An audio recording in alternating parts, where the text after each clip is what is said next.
우리가 당연하게 여겼던 세상의 통념에 아주 정면으로 도전하는 책이 있습니다.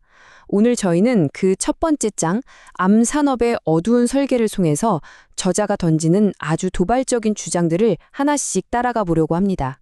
저자는 바로 이 문장으로 책을 시작합니다. 우리가 믿고 있는 정보들이 사실은 거대한 사회적 세뇌의 일부라는 정말 충격적인 주장이죠. 사실상 이 문장이 앞으로 펼쳐질 저자의 모든 주장의 기본 전제라고 할 수 있습니다. 자, 그래서 저자가 주장하는 핵심 전제는 뭐냐? 놀라울 만큼 간단합니다. 바로 우리가 암에 대해 알고 있는 모든 것이 사실은 아주 치밀하게 설계된 거대한 사기극이라는 겁니다. 그럼 이 거대한 사기극에 맞설 무기는 뭘까요? 저자가 제시하는 건 딱 하나입니다. 대중 매체가 우리 머릿속에 씌워놓은 이 정보의 상자를 우리 스스로 부수고 나오는 거죠. 진실을 마주하려면 무엇보다도 스스로 생각하는 힘이 필요하다. 이 점을 계속해서 강조하고 있습니다. 그런데 많은 분들이 이렇게 반문하실 거예요. 아니, 그렇게 효과적인 방법이 있으면 의사들이 왜 안 쓰겠어? 저자는 바로 이 현상에 말도 안 돼 증후군이라는 이름을 붙였습니다. 핵심은 이거예요. 의사들이 몰라서 못 쓴다는 겁니다. 왜냐? 저자의 주장에 따르면 애초에 의과대학 교육과정 자체가 이런 자연요법들을 철저하게 배제하고 있기 때문이라는 거죠. 그렇다면 저자가 말하는 이 암산업이 추구하는 구체적인 목표는 과연 뭘까요? 저자는 여기에 세 가지 좀 소름 돋는 목표가 있다고 지목합니다. 저자가 주장하는 암산업의 3단계 전략은 이렇습니다. 첫째, 돈벌이가 안 되는 자연치료법은 아예 싹을 잘라버리고요.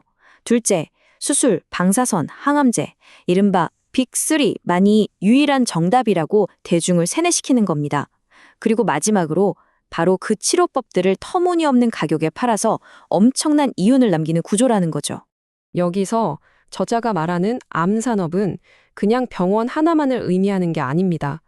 제약회사, 의료기관, 그리고 이들과 아주 긴밀하게 얽혀있는 정부기관까지 이 모두를 포함하는 하나의 거대한 카르텔을 지목하고 있는 겁니다.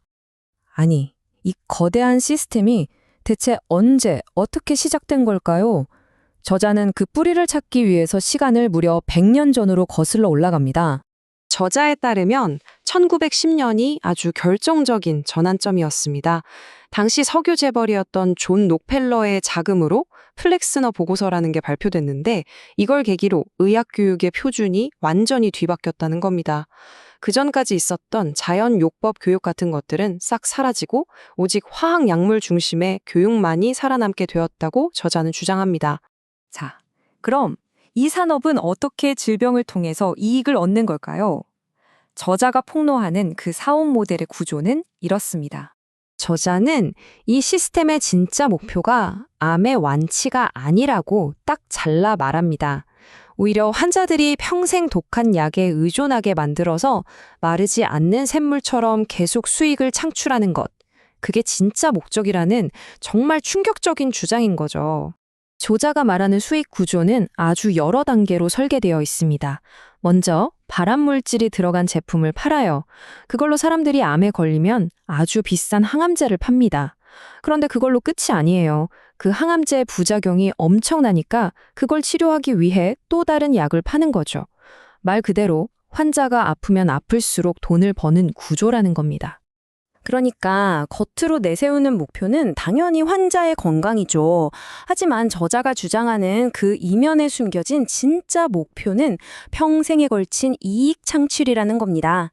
그렇다면 이 거대한 시스템을 계속 유지하기 위해서 그리고 진실을 숨기기 위해서 저자에 따르면 이들은 과연 어떤 방법들을 사용했을까요? 저자는 여러 방면에서 진실이 억압됐다고 주장하면서 몇 가지 사례를 듭니다. 한 상원 의원이 갑자기 사망하면서 중단돼 버린 1953년의 정부 조사, 대한치료법을 연구하는 의사들을 사회적으로 매장시키려고 만든 의료협회의 블랙리스트, 그리고 제약회사의 막대한 광고비 때문에 진실을 보도하지 못하는 언론의 현실까지 차례로 고발하고 있습니다. 저자는 이 시스템이 한 개인의 삶에 얼마나 끔찍한 대가를 치르게 하는지 보여주기 위해서 알렉산더 호인이라는 한 아이의 정말 가슴 아픈 사연을 소개합니다. 이 비극은 아이가 불과 2살 때 뇌종양이라는 끔찍한 진단을 받으면서 시작됐습니다. 아이의 부모는 정말 필사적으로 독성이 없는 자연 치료법을 찾아냈지만 저자에 따르면 정부기관이 개입해서 그 치료를 막아섰다고 합니다. 결국 부모의 선택권은 완전히 무시당한 채 아이는 맹독성 항암 치료를 강제로 받아야만 했다고 저자는 이야기합니다. 안타깝게도 치료를 시작한 지 얼마 지나지 않아 아이는 2살 반이라는 어린 나이로 세상을 떠나고 말았습니다.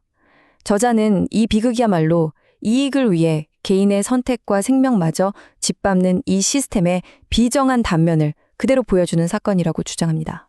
이 모든 충격적인 주장들을 통해서 저자가 우리에게 궁극적으로 전하고 싶은 메시지는 과연 무엇일까요? 그건 바로 독립적인 사고의 힘에 대한 이야기입니다. 바로 이 문장이 저자의 최종 진단을 요약하고 있습니다. 지금의 의료 시스템은 환자의 건강이라는 본래의 목적을 완전히 잃어버리고 오직 돈과 권력 그리고 통제에만 혈안이 되어 있다는 아주 신랄한 비판이죠. 저자는 이 거대한 사기극과 끔찍한 쇠뇌에서 벗어날 길은 오직 하나뿐이라고 호소합니다. 바로 우리 한 사람 한 사람이 잠에서 깨어나서 스스로 비판적으로 사고하는 힘을 되찾는 것입니다. 저자가 던지는 이 마지막 질문은 우리 모두에게 참 깊은 숙제를 남깁니다. 그가 묘사하는 이 거대한 구조 안에서 우리는 과연 어떻게 진짜와 가짜를 구별하고 스스로 생각하는 법을 배울 수 있을까요?